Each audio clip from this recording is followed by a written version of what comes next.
자, 그래서 지난 시간에 만들었던 내용을 잠깐 확인을 해보자면,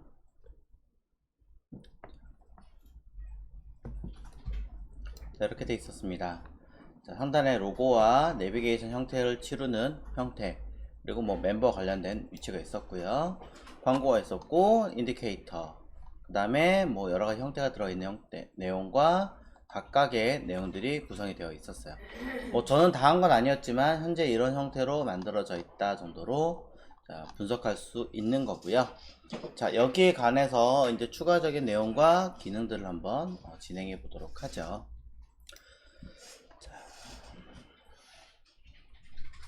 뭐 해석하는 방법과 뭐 어떻게 처리하는 방법에 대해서는 일단 제 마음이니까 약간의 마음대로 수정해 보도록 하겠습니다. 일단은 첫 번째, 자, 제일 상단에 있는 이 부분입니다. 우리가 앞전에 짤 때 여기서는 1600짜리로 만들었고 이 내부에서 처리가 되게끔 만들었었거든요. 자, 이때 자, 가운데 있는 얘 내비게이션의 경우는 자, 혹시라도 제가 1600이 아니라 가로값을 더 늘려서 현재 보이는 이 브라우저 크기만큼 1920에 맞춘 크기만큼 강제로 늘어나게 한다라고 치면은 양쪽 끝에는 알아서 늘어나게 돼 있죠, 위치가.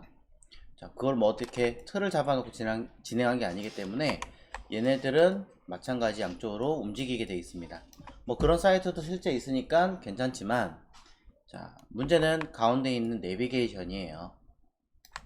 얘는 로고 옆에 플러 레프트로 걸려있기 때문에 이 거리를 기준으로 그대로 따라가게 돼 있죠. 자, 한번 해볼게요. CSS 파일에서 해당하는 위치에 헤드박스의 형태를 가지고 진행을 해볼 건데요. 자, 가로값을 100% 걸어놨죠? 자, 그럼 가로값에 들어가는 준하는 랩, 자, id 랩의 크기를 여기 써놓은 변수가 쭉 올랐더니 맥스 위드 01이 1600 픽셀로 해놨어요. 변수로. 이걸 제가 100%로 바꾸려고 합니다. 자, 100%로 바꿈과 동시에 모든 가로값들은 전부 다 늘어나게 되어 있습니다. 보시는 것처럼. 그렇죠? 자, 또는 저처럼 변수로 만들지 않으신 분들의 경우는 디자인 CSS에 있는 위드 값 여기를 100%로 썼겠죠. 자, 어느 것을 이용하셔도 전혀 관계 없습니다.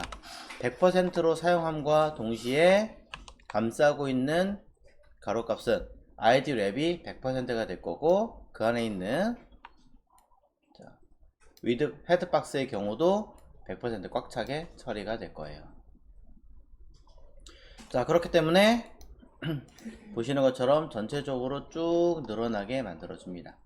이때 자, 일부러 브라우저를 조금 더 조정을 해보자면 자, 이런 식으로 여러분의 모니터 크기에 따라서 사이즈가 변형이 될 텐데 가장 상단에 들어가는 형태 같은 경우는 물론 이것도 마음에 들진 않지만 그래도 이런 사이트들이 있으니까 그렇다 칠게요. 하지만 내비게이션은 가운데 있는 게 조금 더 보기는 좋겠죠. 자, 그래서 내비게이션의 위치를 조금 조정을 해 보려고 합니다. 내비게이션이 얘죠. 자, 플러스로 처리해서 얘가 마지막에 들어갔다면 마진 오토라는 기능을 통해서라도 문제없이 수행할 수 있지만 자, 있는 이 상태에서도 처리하려면 자, 이렇게 하는 방법도 존재합니다. 플러스를 사용하지 않고요. 자, 플러스 주석을 걸을게요. 자, 지울 거예요, 나중에. 플러스 사용하지 않고 자, 현재 내비게이션입니다. 이 자리를 저는 포지션 앱솔루트를 사용하려고 그래요. 자, 이 얘기인 즉슨 내비게이션에 어딘가는 내러티브가 걸려있다 또는 다른 무언가로 걸려있다 라고 확인할 수 있죠. 그래서 저는 일단 헤드박스를 포지션 내러티브를 쓰려고 합니다.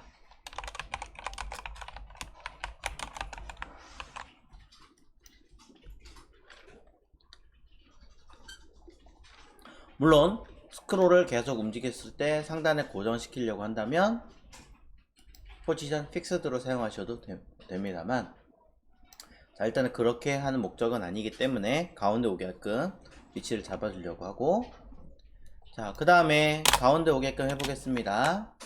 자, 앞전에 배우셨던 포지션의 기능에서 전체 화면에서 가운데 오게 하려면 좌우로 기준으로, 자, 우리는 여러 가지 방법을 보셨어요.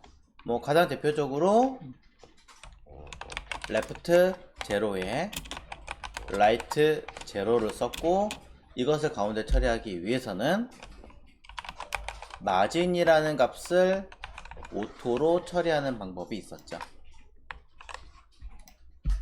자, 탑 버텀은 아직 얘기하지 않았습니다. 자, 이렇게 사용함으로 인해서 레프트 라이트를 기준으로 마진이 정 가운데 배치하게끔 처리하겠다. 자, 그러면 결과물은 가운데 오게 됩니다. 사이즈를 이제 조정을 하더라도 무조건 가운데 배치하는 것으로 처리가 되는 거죠. 물론 더 커져서 겹치는 거는 당장 어떻게 할 수 없어요. 자, 이런 식으로 처리하신다면 여러분들은 좌우 가운데 처리가 가능했죠. 자, 이거 말고 한두 가지를 더 기억을 해보자면 똑같은 거지만 그래도 기억용으로, 자, 두 번째 방법이 있었죠. 똑같은 건데 레프트로 50%를 주고, 자, 마진 레프트를 통해서 내가 가지고 있는 가로값의 절반만큼, 즉 425 픽셀을 반대로 움직여라 하는 형태도 있었죠.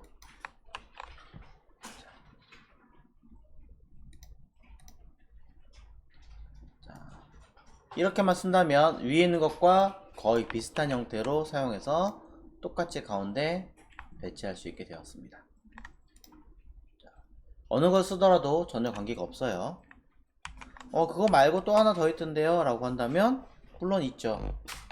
레프트 50%에다가 트랜스폼으로 인해서 트랜슬레이트라는 기법을 통해 사용할 거고, Y축을 아예 신경을 지금 쓰고 있지 않기 때문에 X축만 쓴다. 그렇다면 여기다가 X라고 써도 되고요. 아니면 그냥 직접 마이너스 425, 아니다, 50%로 써도 되죠. 마이너스. 자, 뒤에 컴마하고 쓰지 않으면 Y값은 없다라고 인지하기 때문에 결과는 똑같습니다. 똑같은 결과물을 얻을 수 있어요.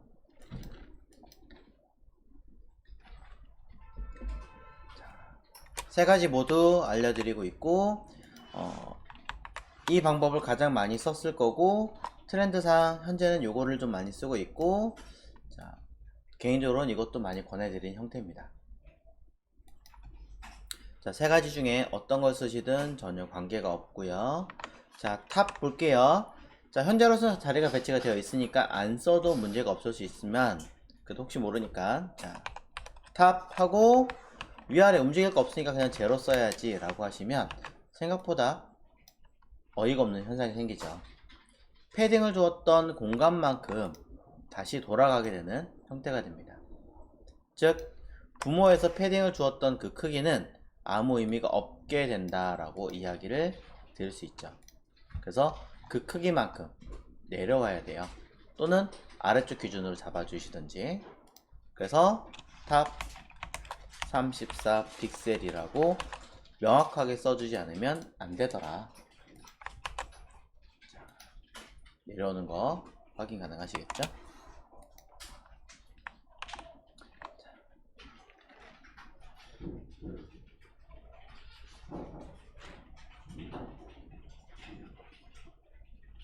자, 아예 안 쓴다면은 자기 부모 기준에서 그냥 패딩 자동 처리된 값에서 위치가 잡히기 때문에 큰 문제가 없긴 하지만, 그래도 혹시 모르기 때문에 위아래까지 고려해서 쓰시는 게 좋다라고 이야기를 드렸어요.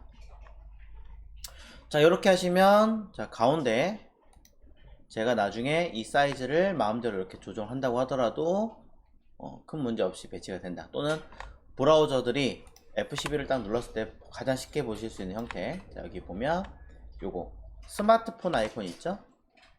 자, 스마트폰 아이콘을 누르시면 디바이스 환경을 고려해서 사이즈를 변경 가능합니다. 상단에 있는 이 위치 크기 값을 뭐 1920으로 하시든 또는 2400으로 하시든 그 사이즈를 가늠하고 배치할 수 있게 되는 거죠. 네, 거기에 따라서 우리는 크기를 마음대로 변경할 수 있습니다. 이런 식으로. 자, 이럴 때 얘네들이 가운데 배치가 될 것인가 말 것인가를 고민하면서 작업을 하셔야 된다는 거죠.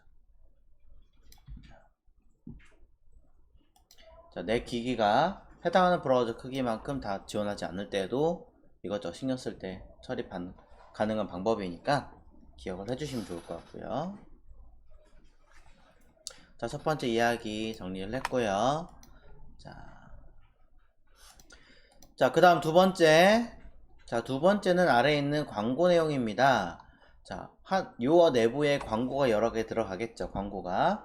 그때, 자, 해당하는 광고를 설명하는 아이가 바로 밑에 있는 이 인디케이터겠죠. 인디케이터가 해당하는 광고보다 사실상은 먼저 위치를 해야겠습니다. 자, 그래서 자, 애드뷰 이쪽인데요. 뭐 조금 변형을 한다면 얘를 뭐 탭 인덱스로 마이너스로 먼저 처리를 해가지고 얘를 오지 않게 만드는 방법도 있기는 하겠지만, 자, 이건 차후에 탭 인덱스 자체를 자바스크립트로 제어를 하는 거지 직접 쓰는 경우는 생각보다 별로 없어요. 그렇기 때문에 자, 일단 HTML의 형태 먼저 정리하도록 합니다. 자, 그럼 인디케이터의 내용을 찾아서 자, 보면 광고가 있고 인디케이터가 있으니까 순서를 바꿔야겠죠. 자, 탭 인덱스는 여기서 마이너스 1을 썼어야 되는데 반대로 했네요. 자, 이렇게 해서 HTML 인디케이터를 먼저 쓰고 그 다음에 광고에 대한 형태를 작성했습니다. 자, 이게 순서상으로 맞겠죠.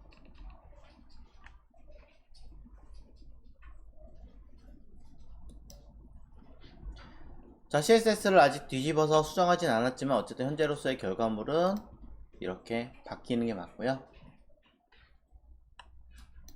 자, CSS로 돌아가서 수정하도록 하겠습니다.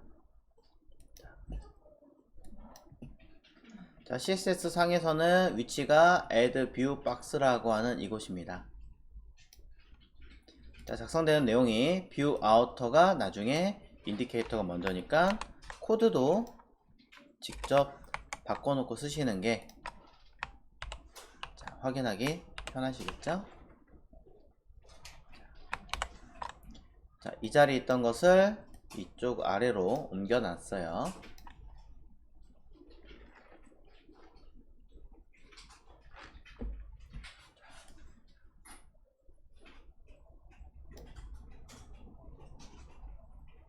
자, CSS만 바꾼다고 해서 모양이 달라지건 하지는 않습니다. 자, 이제 광고 형태는 틀은 그대로 유지를 하게 하고 저는 인디케이터를 배치를 새로 하려고 합니다.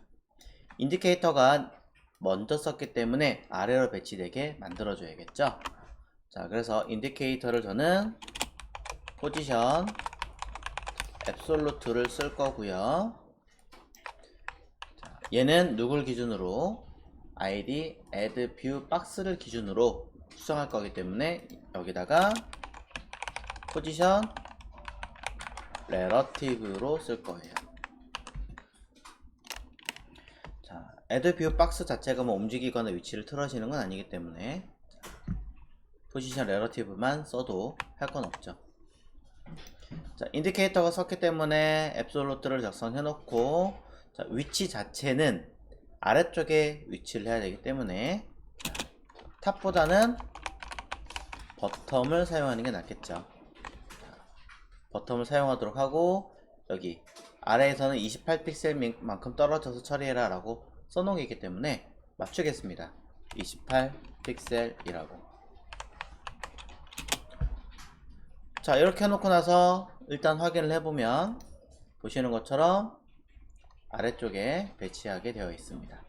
이때 마찬가지로 좌우 가운데 있어야 되니까 저는 아까 보여드렸던 세 가지 방법 중에 하나를 선택해서 레프트 제로, 라이트 제로에 마진 오토. 마진 오토는 이미 여기 써 있으니까 굳이 제가 쓸 이유는 없겠죠. 그리고 그 옆에 있는 마진 탑은 이제 필요가 없을 테니까 지우겠습니다. 자, 결과 먼저 확인하겠습니다. 자, 보시는 것처럼 아까와 동일하게 배치가 됐습니다. 그래서 현재 이 자리, 이 자리, 그 다음에 add view 박스에 포지션 렐러티브로 수정했다. 자, HTML도 다시 보여드리자면 이렇게 할까요?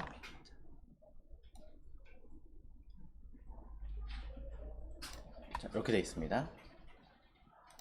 자, 그래서 두 개를 처리를 했어요. 자, 밑에 걸 하기 전에 포지션을 하려고 하지만 그래도 광고 내용 슬쩍, 자, 여기 6개 있는 거 덧붙여 보도록 하겠습니다. 자, 광고 여기 들어가는 내용을 여러분이 어떠한 스타일로 잡을 거냐에 따라서 안에 들어있는 내용 코드가 좀 달라지기는 하는데, 일단 어떻게 되든 간에 관계없이 개인적으로는 자, 이 안에 6개의 광고가, 지금 6개니까 똑같이 6개 들어가 있죠. 6개의 광고가 바로 6개를 넣는 것은 개인적으로 권하지 않습니다. 뭐 리스트를 짜시든 뭘로 짜시든 그거는 전혀 관계없는데, 하나의 틀 안에 다시 6개를 짜시라고 이야기를 해요. 하나의 틀 안에 들어가라고 이야기를 합니다. 자, 왜 이렇게 이야기를 할 수밖에 없느냐면, 자, 잠시 뒤에 다시 보여드리겠습니다.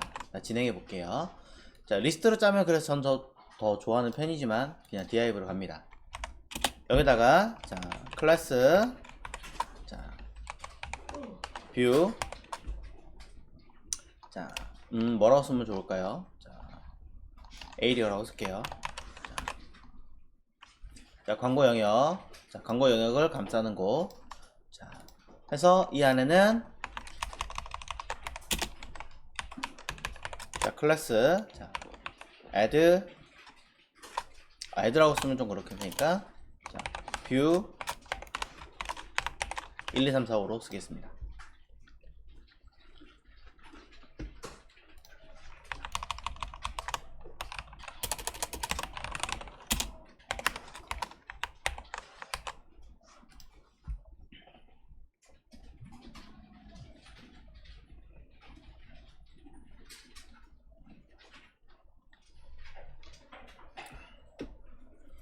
자, 이렇게 처리를 해 놓으신 다음에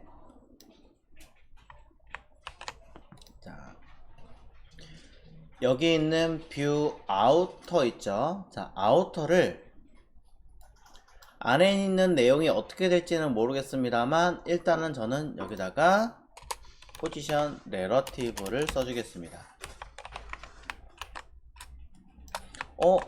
뷰 에이리어를 가지고 포지션을 쓰는 게 아닌가요? 네, 뷰 에이리어를 포지션 쓰는 게 아니라 일부러 뷰 아우터에다가 저는 포지션 렐러티브를 쓸 거예요. 그럼 그 자식인 뷰 에이리어가 앱솔루트인가요? 아니요.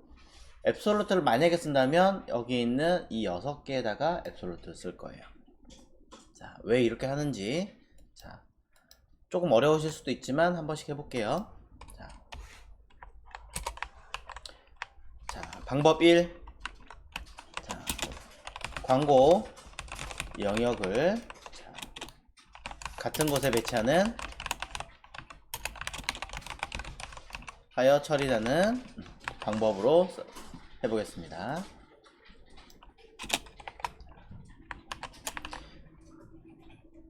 즉 페이드 처리 점점 사라지고 나타나고 하는 형태로 만드는 것들이 바로 이 첫 번째 방법인데요.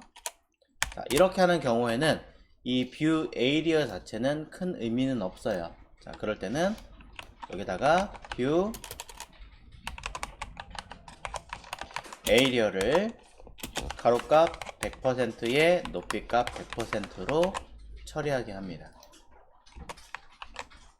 자, 부모인 아이가 사이즈가 존재하기 때문에 굳이 여기다 사이즈를 언급하진 않았어요. 자, 그러고 나서 이 안에 들어가는 모든 div 모두 동일하게 마찬가지로 가로값 100%로 쓸 거고요. 높이값 마찬가지로 100%로 쓰겠습니다. 자, 얘네들 모두예요.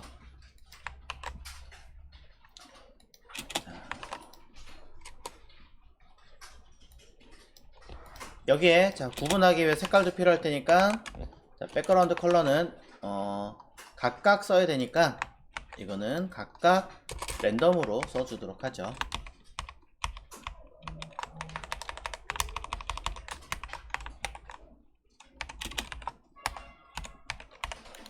백그라운드 컬러를 언급해서 만들도록 하겠습니다.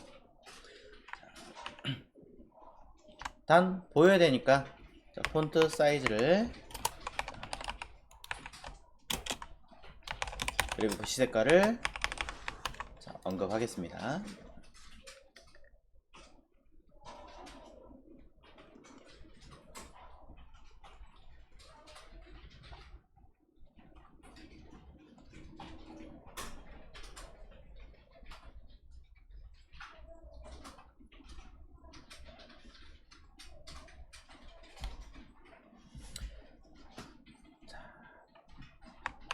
현재 상태에서 결과물은 보시는 것처럼 이렇게 위에서부터 아래로 배치가 되는 게 당연한 이야기고요.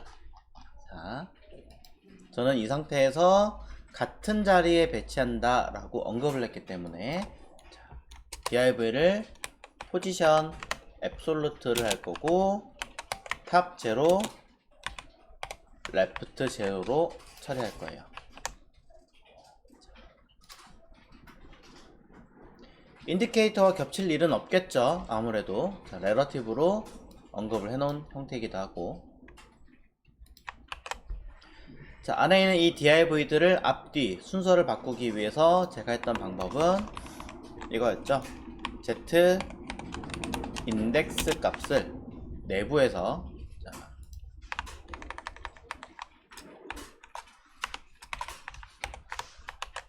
이렇게 처리했었죠.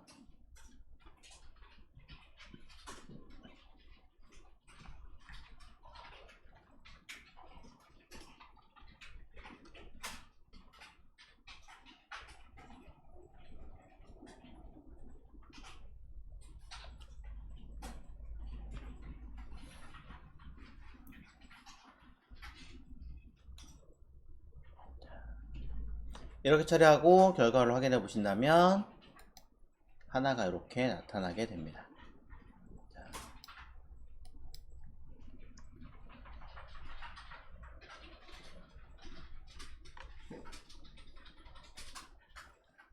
자, 이렇게 만드는 형태가 흔히 말하는 페이드 처리돼서 한다라고 한 형태로서 뭐 11번가나 대부분의 사이트 굉장히 많은 광고를 가지고 있는 사이트들은 지금 보시는 형태처럼 제작을 하게 됩니다. 앞에가 사라지면서 뒤에가 나오는 형태죠.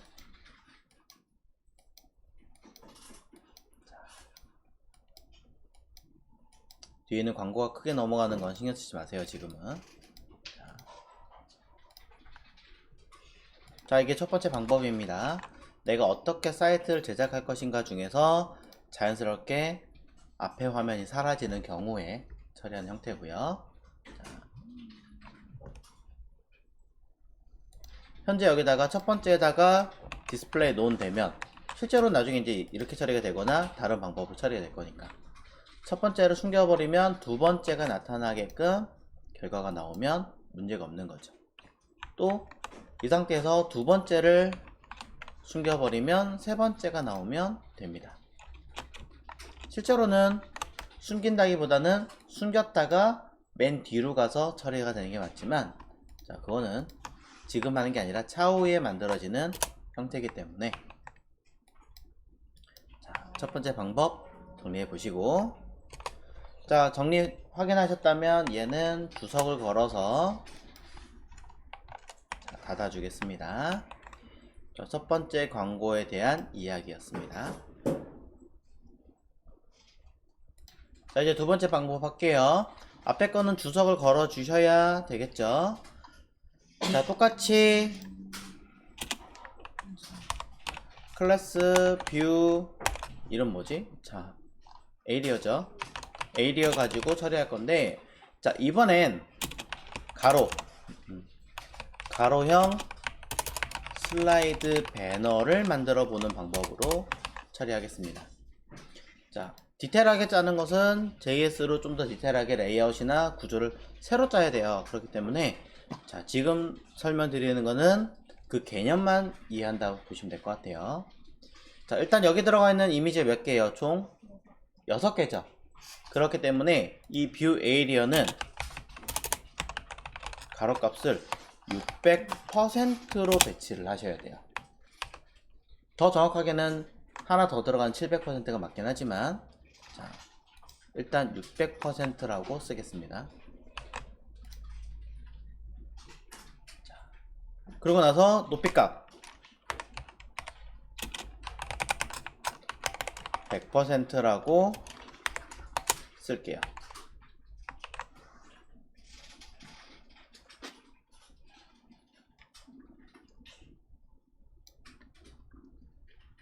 자, 됐나요? 네. 자, 그러면 이 안에 들어가 있는 아이들 div, 자, 이 div들은 어떻게 할 거냐? 가로값과 높이값을 쓸 건데요. 높이값을 꽉 찰 거니까 당연히 100%가 맞고요. 그 다음에 각각의 컬러도 자, Z인덱스가 아닌 얘네들은 똑같기 때문에 그대로 가져오겠습니다. 사이즈 가로값 일부러 아직 안 썼어요. 자, 이렇게 들어갑니다. 단순하게 색깔만 썼을 뿐이고, 자,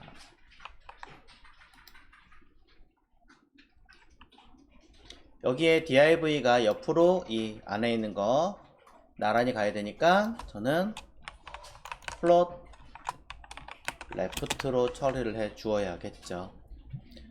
자, 부모의 값이 사이즈가 존재하기 때문에 굳이 안 써도 관계 없습니다만, 그래도 개념을 한 번 더 정리한다는 선에서 우리는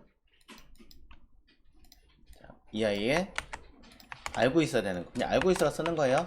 애프터를 통해서 자, 디스플레이 블럭에 클리어 보스. 자, 이거는 사실은 안 써도 관계는 없죠. 의미가 없기 때문에.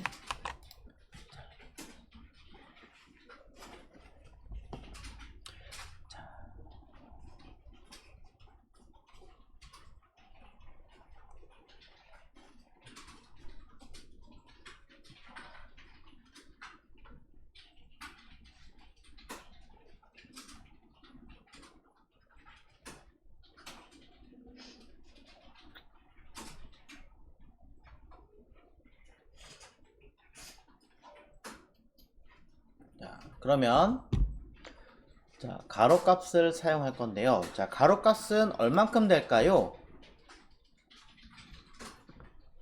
자, 잘 확인해 보세요. 자, 뷰 에이리어를 감싸고 있는 박스의 크기가 이만합니다. 근데 뷰 에이리어의 가로값을 제가 600% 안에 들어가 있는 개수만큼 더 길게 만들어 놓았어요. 그럼 그 안에 들어가는 박스 하나, 자, 이 박스 하나의 크기는 얼마큼 돼야 될 것인가? 1번 100%,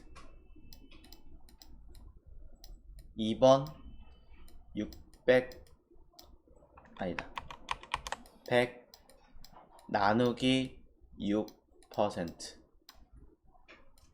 3번 나도 모르겠음. 자, 답은 뭘까요? 1번. 자, 1번으로 100% 사용하시면 자식은 부모의 크기를 따르는 거죠. 퍼센테이지는. 그러면 얘는 몇이냐? 이 사이즈와 동일한 크기가 되는 거예요. 그럼 어떻게 되냐? 1번은 600%만큼 커지는 거고 2번도 600%만큼 커질 테니까 3번도 600%만큼 커진다. 이렇게 처리가 되는 거죠.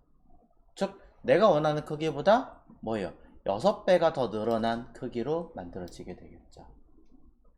자, 그래서 정답은 1번은 아니고 2번이 됩니다.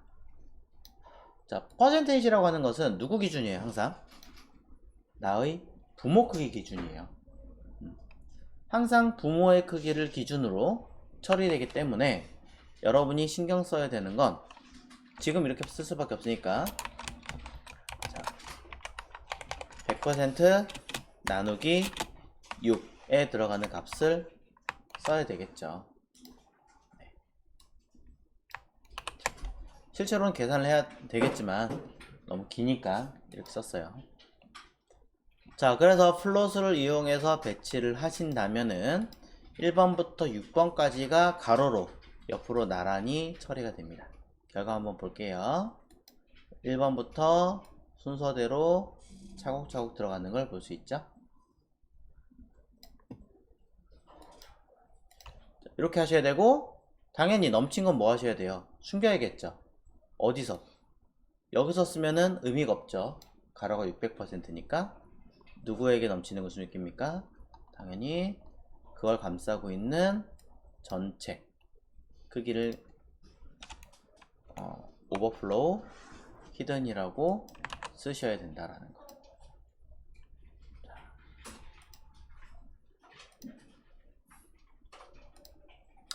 자, 여기까지 한번 정리를 해보셨으면 좋겠습니다. 그러면은 결과는 깨끗하게 하나만 나오게 됩니다.